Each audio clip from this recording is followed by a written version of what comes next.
Good afternoon. Welcome to Tuesday's Tips and Talks. I'm Holly Jennings with Premier Senior Consultants, and today I have Jeslie with O'Rourke and Associates.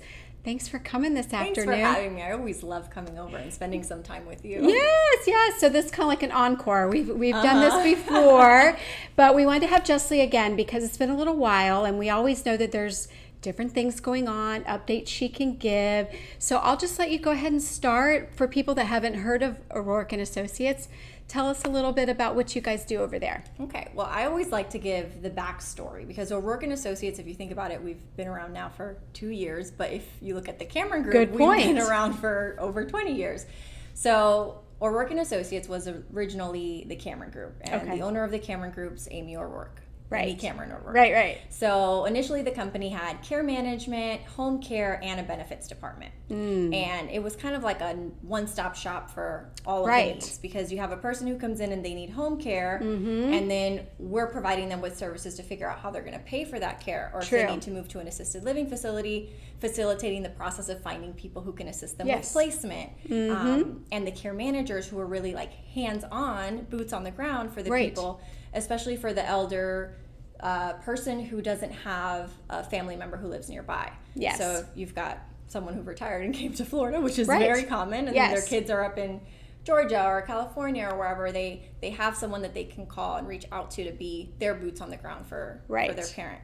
So about 2-3 years ago, Amy sold the care management and home care aspect of the company, and she kept the benefits department, which is us, O'Rourke and Associates. So we specialize in really helping people figure out how they're going to pay for the care that is needed, whether that's going to be care in the home, if it's going to be assisted living, moving into an assisted living facility, or moving into a nursing home. So we help them figure out how they're going to pay for that care, but then also we have this huge network of attorneys and people like you and care managers who we can refer to, so that I'll say that we're kind of like their broker. Like they come to us and then we tell them where they need to go or who else is needed to be a part of the process and facilitating it for them. Well, it makes sense. And we know a lot of times whether you find us first or you find O'Rourke and Associates first, it can be overwhelming because you just really don't know what to do next. But the financial piece always seems to be the biggest part we're trying to figure out. So speaking of that, why don't you give just a couple, what are some payer sources that maybe people would be surprised that they could access? So the biggest one is going to be the VA aid and attendance benefit. Okay. And the aid and attendance benefit pays a surviving spouse about $1,300 a month, and that money gets direct deposited into their account. If it's a veteran, it's $2,050. If it's a married veteran, it's $2,400 monthly that they're getting. So this benefit, you need to have, need help pretty much, or assistance with your activities of daily living. So in order to qualify for this benefit, you have to have at least 90 days of active duty, one day being during a wartime period.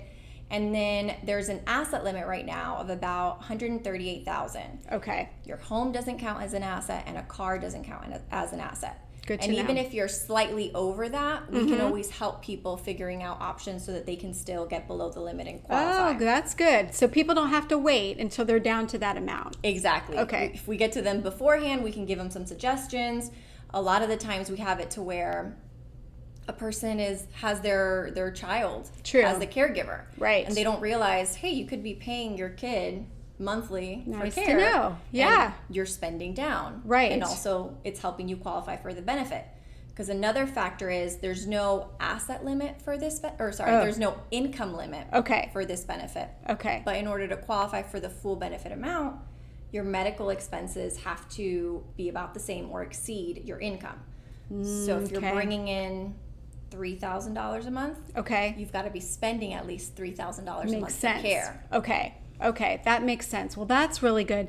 Now, a question that comes up with my clients a lot is, let's say the veteran is healthy, but their spouse is not. Can they still utilize it, or do they have to wait for the veteran to need it? So typically, it's easier to get it approved when it's the actual veteran who needs the assistance. Okay. Or when the veteran has already passed, and then it's Okay. just the surviving spouse. Okay. But recently, we have been able to get benefits for people who, Oh, good. yeah, Yes. who the veteran doesn't need the care, but their spouse does. It's not as much. Okay.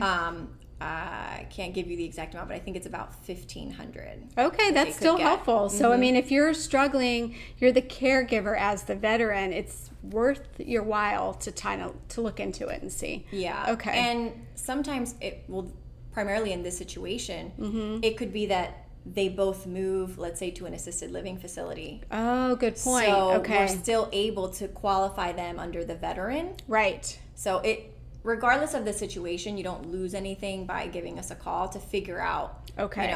are you eligible now, or what do we need to do to get you eligible, and have that plan in place. Okay. And what they probably need, or what I tell people, is you mostly need to know like those times of service. Would that be the number one thing they need before they call? Okay. That's the number one thing. So if you have a DD 214 around, or your parents are able to tell you when they served, more or less, with that we can have access to, or let them know if they're eligible for the benefit. Okay, good. Another thing about this, because we had this recently, is as a surviving spouse, you're entitled to the benefit as long as you did not remarry afterwards, and also if you didn't divorce the veteran.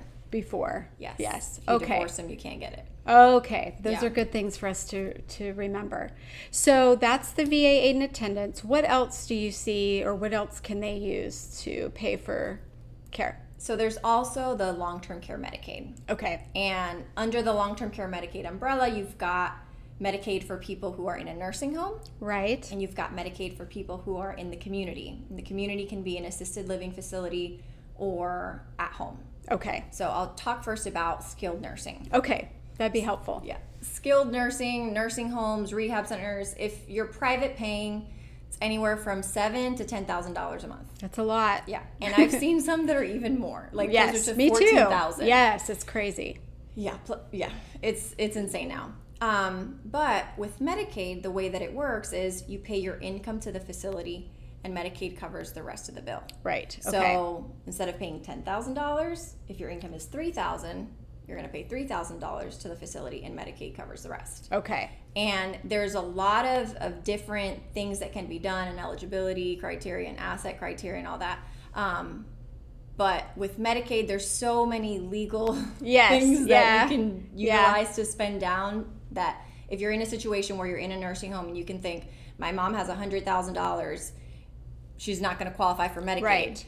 Well, call us. Yes, and okay. we're going to put a plan in place, because if we don't have a plan in place, she's going to be out of money in less than a year.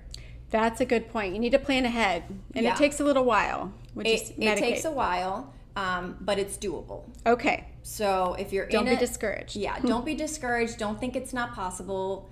Give us a call, and we can figure out what the best next steps are going to be. Okay. But nursing home, that's the most expensive type of care. Right. Medicaid covers it, so you're good. Okay. Now In assisted. Florida. Yes. In yes. Florida. And then assisted. Yeah. What's the difference there? In assisted living, we're looking at, that's the community side. That's assisted living, or if you're living at home, and that's called the Medicaid Waiver program. This program pays between $1,000 and $1,400 per month towards assisted living. Okay. And then it provides between 5 to 30 hours of care in the home per week. Okay. That's what the benefit provides, and it's really great. Okay. The only negative is that there's a waiting list for it. Yes. Yes. Okay. So you might need it tomorrow, but in order to even get it, we first have to go through the process of getting you in the queue. Got it. So it's a process, and you're familiar with it. I am firsthand, so I definitely understand. It can be challenging. So the sooner the better when you're thinking you might need it. Yeah, and my job and our job at our Work and Associates is really to facilitate the process for people like you. Right. So I guide you, I give you the steps. For the wait list, there is an assessment that needs to be done over the phone. Right. I coach you on how to answer the questions. Yes. So that we can try and prioritize your mom. Right. Or your mom. Yeah, exactly. Prioritize them higher on this list, because there's some people who've been on this waiting list for years and years. Wow. And they don't realize what they've been doing wrong. Okay. So they really, you kind of need, it's true. I've been in the senior living industry for 19 years. but walking as an adult daughter through the process, I had obviously never done. So they've been wonderful. I've been calling. I'm like, I should know this, but I don't. It's complicated, and you don't have to do it by yourself. Well, part of this industry is it's not about knowing everything, but knowing the people who know. Yes. So yes, exactly. I'm the expert on benefits, and I can take a new client call, and I can hear the need for a care manager. Yes. And I can hear the need for a placement specialist. And I hear these needs when they're talking to me, and I'm able to say, all right, well, I'm here to make your life easier, pretty much. And this is what we're going to do about the finances, because that is a very stressful part of the situation. But I'm going to set you up with some people who are going to help facilitate this for you as well. Yes, yes. So I know a lot of good people. Yes. And we're all trying to make sure that our clients are well taken care of. And it's true. Making it easier for them. Absolutely. So we're all here as a resource, and that's why we do these educational talks on the Tuesdays, is we want you to know that there's people out there that can help you. So would you say then, when they contact you, and what we'll do is we'll make sure that their information is at the end of this video, and then ours as well, is the first thing a phone call, obviously, right? You're going to screen them. Is there a process that you should know about? The first thing is for them to call us. Okay. Yeah. Or they can go on our website, fill out a little... Oh, good. I think it's a client inquiry form. Okay. And we'll reach out. Yes. And we'll do a quick intake just to kind of hear the situation that you're in. And I'll tell a little story, because I had a client the other day. We actually... It wasn't a new client. It's a client that we've been working with for years. We initially did the VA aid and attendance application, and it's a feel-good story because the wife was still working because she couldn't afford to stay home with her husband. Yes. And we were able to do the application for aid and attendance that brought in more money monthly so that she could actually retire and be at home with him. Oh, wow. And while we did that, we also did the Medicaid waiver program. Okay. So this is a big thing. You can have VA aid and attendance benefits and have the Medicaid waiver program at Good home point. or assisted living. Okay. This is like a shocker for a lot of people. So you can have both. Okay. And so we utilized that, so she was having that support. Yes. Then 2 years down the line, she tells me, the daughter, she's like, hey, I think we're going to have to move our dad into a nursing or into an assisted living facility. Okay. Because, mom can't handle him anymore. It's too much. And then I'm hearing her say all these things. Yes. And I'm like, this guy is not going to be compatible. He's not going to be accepted into an assisted living facility. I just knew, couldn't even walk. The wife was having to carry him, shower him, do all these things for him. I'm like, he's going to need a nursing home. But you know what? I can't just tell you that over the phone. Let's have someone go out, assess him, just to see what he's like, and then give you that full-blown, non-biased opinion and suggestion of this is going to be the best next step for dad. Okay. And then walk them through that. So dad moves into a nursing home, and he's got a community spouse at home who depends on his income. In the process of getting his income rerouted to his wife so that she can be... It's that's a lot. That they would have never even known had they not had us just a phone call away. Exactly. Wow. So that's a good story in the end, because even though it's hard when you're making these decisions or having to transition someone into senior living, you need help, and it's necessary sometimes. And when you're looking at your mom or your dad, you're not thinking correctly. Right. Yeah. You want to see them at their best. You're not. There's almost like a shield or like a film over you that you're not really registering what is happening. Right. So having a professional come out and be a part of this process with you and really tell you the things, and you make your own decisions, because I don't force my clients to do anything. Me either. Exactly. But I give them the knowledge, and I give them the resources. That's right. And then from there, they're able to make a decision that doesn't feel like is a bad one. That this family had a weight lifted off of their shoulders because someone else said, hey, your dad needs to be in a nursing home. Yes, they almost kind of needed someone else to say that because they didn't know what to do. Yeah, and it's a safety thing too. He's going to be safest and best taken care of in a facility versus at home. Yes. Yeah. So it's nice to have that reassurance, and that's what I'm here for, and we're here for. Exactly. We say it a lot, and I just saw a client right before Jeslie came in, and someone's struggling, and it's emotional because I'm telling him, it'd be hard to move your wife, let's say, somewhere, but that way you become the husband again and not the caretaker anymore. And I think that was the light bulb that went off. Mm-hmm. He's like, you're right. That's what I need. I mean, I need to be back. My son and my daughter need to be sons and daughters, and I need to be a husband.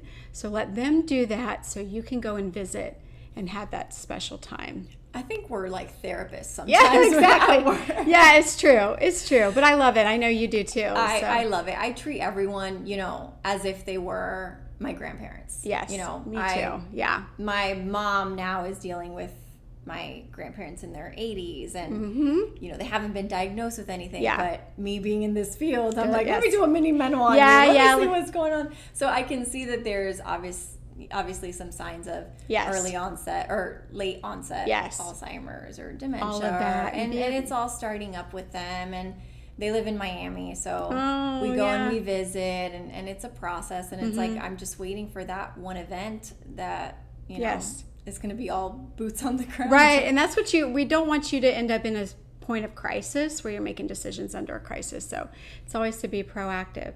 Well, we are here for you, Jeslie. Thanks for coming by. We will have all her information as well as ours here at Premier Senior Consultants. And just know that we are both here for you whenever you need it. Reach out anytime and let us help you kind of on your journey. So thank you so much. And I promise we'll always treat you as if you're family. That's right. That's the most important thing. It really is. It really is. Well, thanks. We hope everybody has a great Tuesday afternoon, and we'll see you soon. Take care. Bye.